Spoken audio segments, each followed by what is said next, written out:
Hello, எல்லாருக்கும் வணக்கங்க. இந்த ஒயிட் பன்னீர் கிரேவி செய்யலாம். இந்த பன்னீர் முதல்ல கட் பண்ணி இப்படி எடுத்துடலாம். கொஞ்சம் தயிரில் கொஞ்சம் சால்ட், கொஞ்சம் பெப்பர், கொஞ்சம் கஸ்தூரி மேத்தி இதை எப்படி மிக்ஸ் பண்ணிடலாம். பன்னீர் போட்டு அப்படி மேக்னேட் பண்ணி வச்சிடலாம்.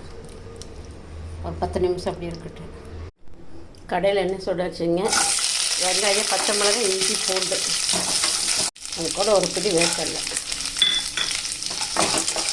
இதை அப்படியே ஆற வச்சு ஆட்டிடலாங்க.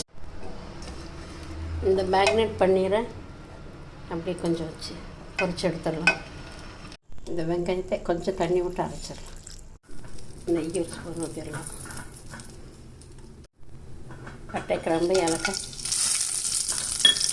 குறுமிளகு அப்படியே ஆட்டி வச்சதை கிரேவி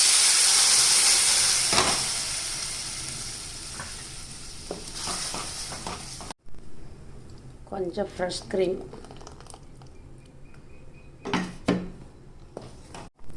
கொஞ்சம் இந்த மிக்ஸி கலந்து தண்ணி எப்படி ஊற்றிடலாம்.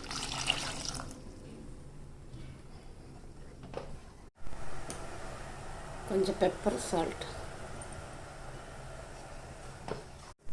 பொரிச்சு வச்ச பன்னீர். சூப்பரான ஒயிட் சாஸ் பண்ணிடுங்க. டேஸ்ட்டாக இருக்குது. நீங்களும் ஒரு நாள் செய்யுங்க.